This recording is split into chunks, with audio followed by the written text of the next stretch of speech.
Welcome to French Avenue. Microphone.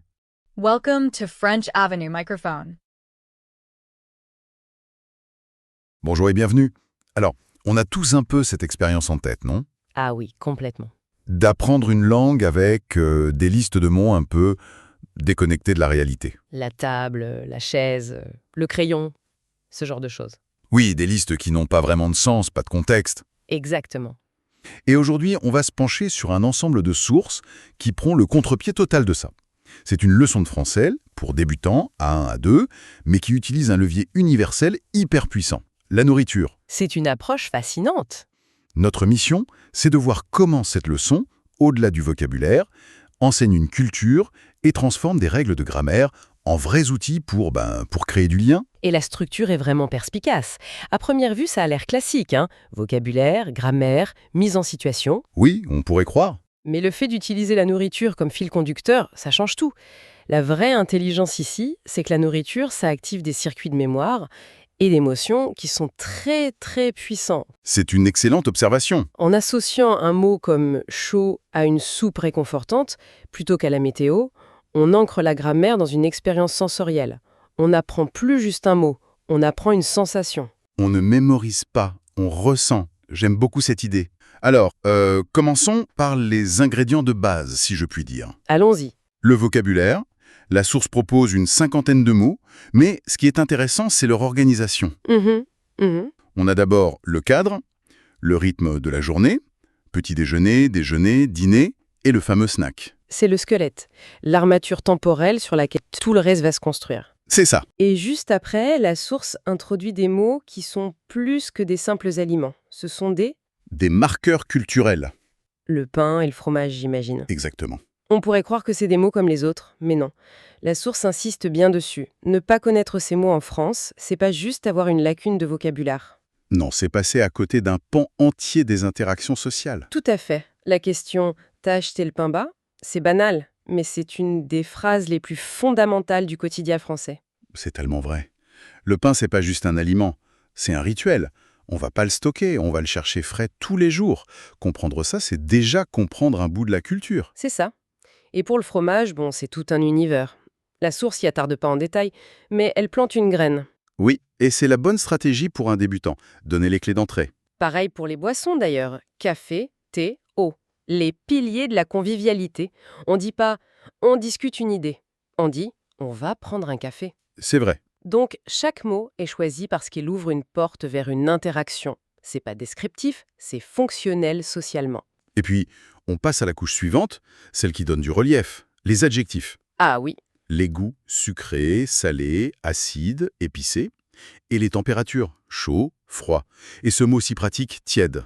et là, on quitte l'objectif pour entrer dans le subjectif. On passe de « ceci est une soupe » à Cette soupe est trop salée pour moi.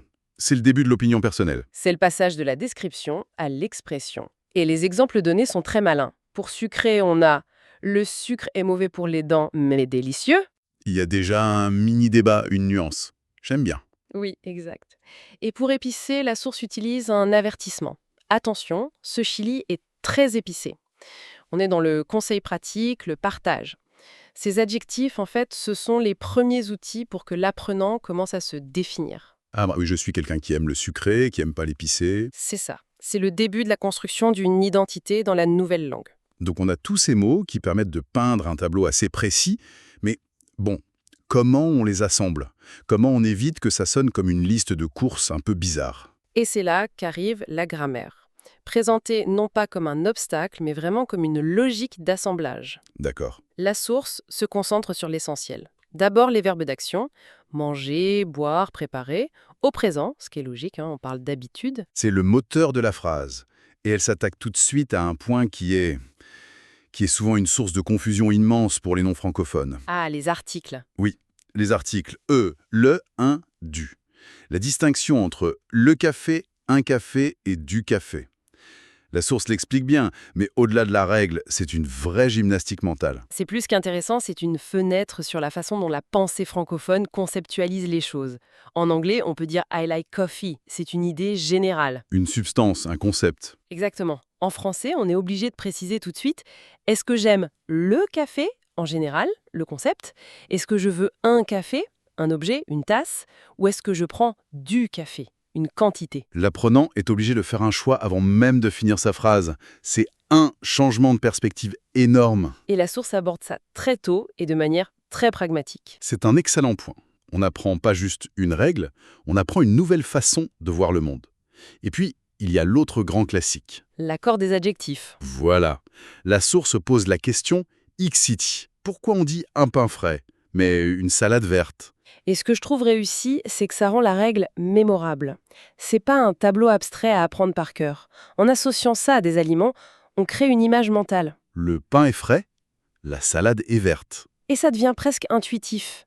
Pareil pour la place de l'adjectif, après le nom. On a des dizaines d'exemples culinaires. Pas de verte salade. À force de le répéter dans un contexte qui a du sens, la règle finit par s'imprimer. Ok, donc on a les briques, le ciment et le plan. Il est temps de voir le bâtiment fini. La source nous propose une étude de cas, en suivant une journée dans la vie de Lina, une étudiante à Paris. C'est l'épreuve du feu. Est-ce que la théorie fonctionne quand on la plonge dans le quotidien? Et ce quotidien est très parlant. Ça commence à 7 h du matin.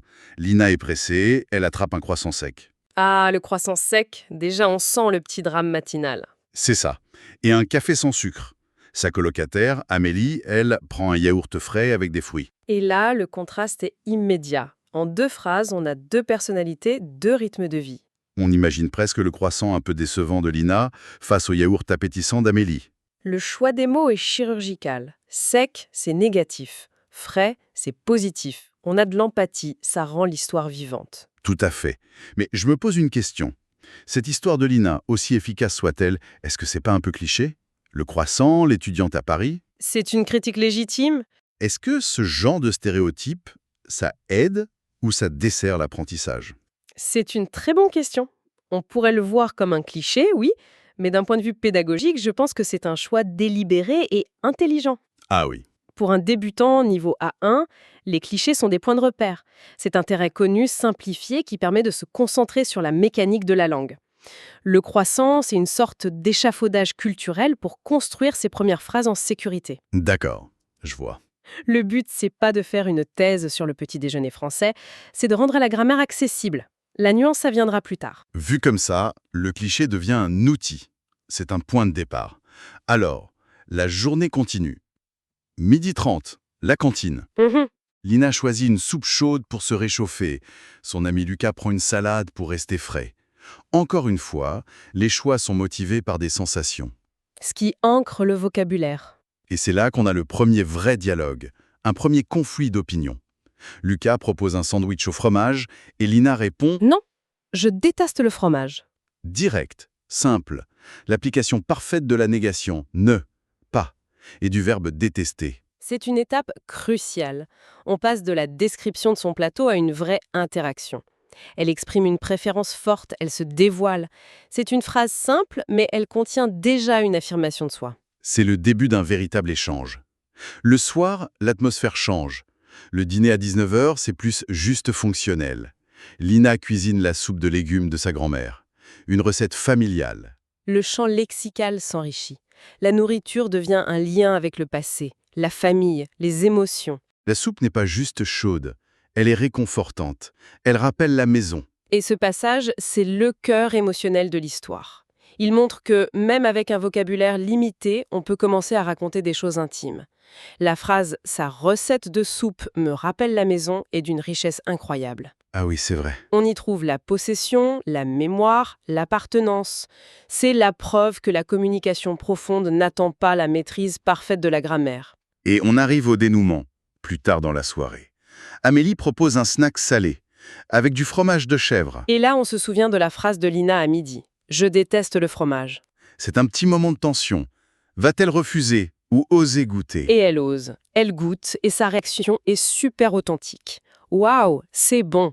C'est un retournement de situation complet. Mais oui, cette histoire de Lina qui déteste le fromage puis qui adore le chèvre, ça me rappelle tellement d'expériences.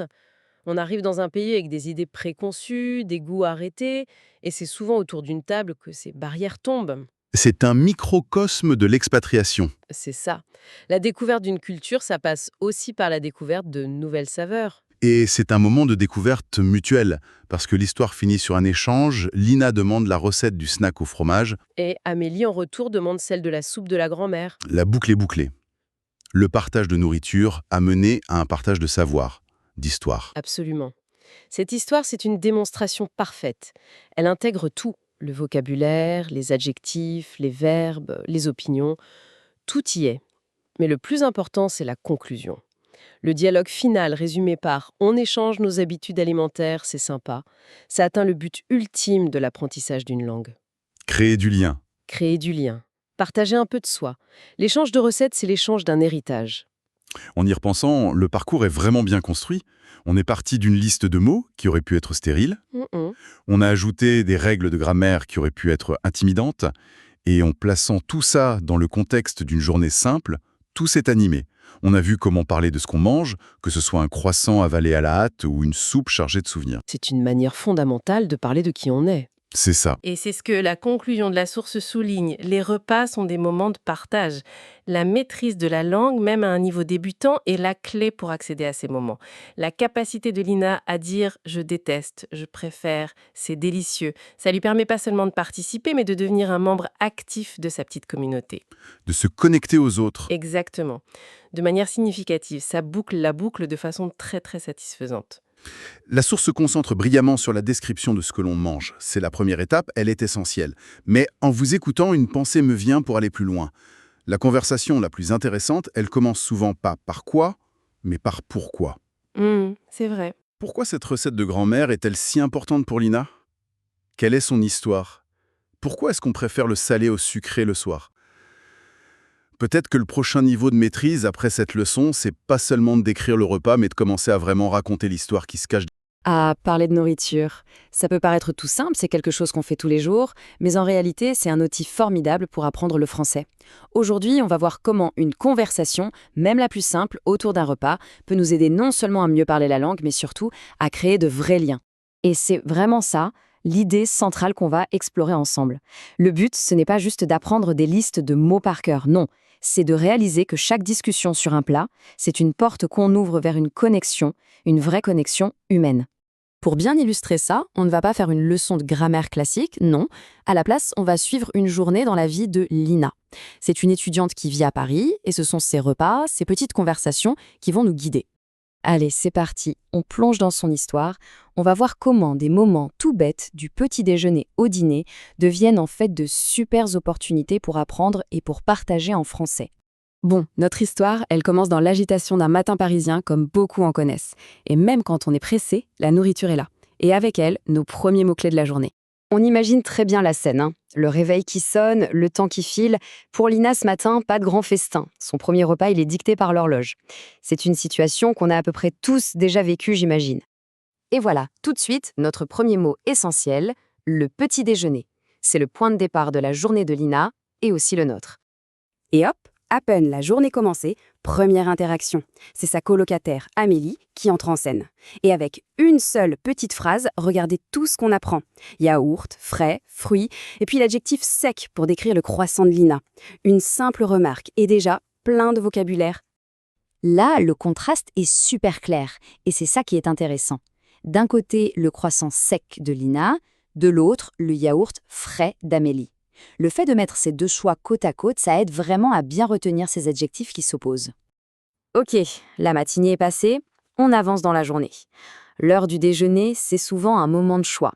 Pour Lina, ça se passe à la cantine de l'université, et c'est l'occasion parfaite pour apprendre à exprimer ce qu'on veut. Et donc, logiquement, notre deuxième mot important de la journée, le déjeuner. Le repas qui coupe la journée en deux et qui, pour Lina, se déroule dans un lieu plein de vie. Alors là, attention, c'est une phrase super utile. Lina, elle ne fait pas que commander un plat, non, elle explique pourquoi elle le choisit, en utilisant une description, c'est chaud. C'est un excellent exemple de comment on peut enrichir une simple demande. Et là encore, c'est le contraste qui nous aide à apprendre. Son ami Lucas, lui, il choisit une salade qu'il trouve fraîche. Ça nous donne ce duo parfait, chaud d'un côté, frais de l'autre. Des mots de base, mais hyper importants pour décrire ce qu'on mange. Là, on touche à quelque chose de très important. Comment dire ce qu'on n'aime pas ou ce qu'on ne mange pas? La réponse de Lina, elle est parfaite. Elle ne dit pas juste « non ». Elle construit une phrase complète et elle donne même une petite explication. Et ce qui est génial, c'est que derrière cette phrase toute simple, il y a une règle de grammaire super facile à comprendre. La structure de la négation, en français, c'est très régulier. On met « ne » avant le verbe et pas juste après. L'exemple de Lina, « je ne mange pas de fromage », l'illustre parfaitement. C'est un outil de base, mais fondamental. Bon, la journée est bien entamée, on arrive maintenant au soir. Le dîner, c'est souvent un moment plus calme, un moment où on prend le temps de partager. Pour Lina, ça va être l'occasion de parler de ses traditions et qui sait, peut-être de faire une découverte. Le décor est planté. Ce n'est pas n'importe quelle soupe, c'est la soupe de sa grand-mère. Là, la nourriture devient un lien direct avec sa famille, avec ses souvenirs. C'est une dimension vraiment essentielle de la culture en France. Et on arrive au dernier des 3 repas principaux de la journée, le dîner. Pour Lina et ses amis, s'annonce plutôt convivial. Franchement, ce compliment, il est magnifique, non? Ça montre à quel point un plat, quand on le partage, peut créer un pont immédiat entre 2 personnes en faisant remonter des souvenirs. La nourriture, c'est un langage universel. Et c'est là que l'histoire prend un tournant super intéressant. Lina, celle qui disait « je ne mange pas de fromage », eh bien, par curiosité, pour partager le moment, elle se laisse tenter. Et cette petite ouverture d'esprit va lui offrir une très, très belle surprise. On voit bien que partager, c'est aussi oser goûter. On voit bien la transformation au cours de la soirée. On est passé d'une affirmation très personnelle, « je n'aime pas », à une découverte partagée. Et les recettes, qui au début étaient des trésors de famille, deviennent des cadets qu'on s'échange entre amis. Ok, on a suivi Lina pendant toute une journée. Maintenant, il est temps de faire un petit bilan. Quels sont les ingrédients essentiels qu'on a pu récupérer pour pouvoir, nous aussi, parler de nourriture en français? En fait, c'est assez simple. On peut décomposer ça en 4 étapes pour construire ses propres phrases. C'est une base vraiment solide. Qui fait quoi, avec quel aliment et à quel moment? Avec cette structure, on peut déjà dire énormément de choses. Et pour résumer, voici vraiment le vocabulaire essentiel à retenir. Bon, il y a les noms des repas, les verbes d'action, quelques adjectifs, et puis il y a ce mot si important, partager. Au fond, c'est peut-être le verbe le plus essentiel de toute cette histoire. Et on va finir là-dessus avec cette question, parce que, comme on l'a vu avec l'histoire de Lina, parler de ce que l'on mange, c'est bien plus qu'un simple exercice de français. C'est une façon de raconter qui on est, d'où on vient, et de créer de vrais moments de connexion. C'est une réflexion à garder en tête pour la prochaine conversation.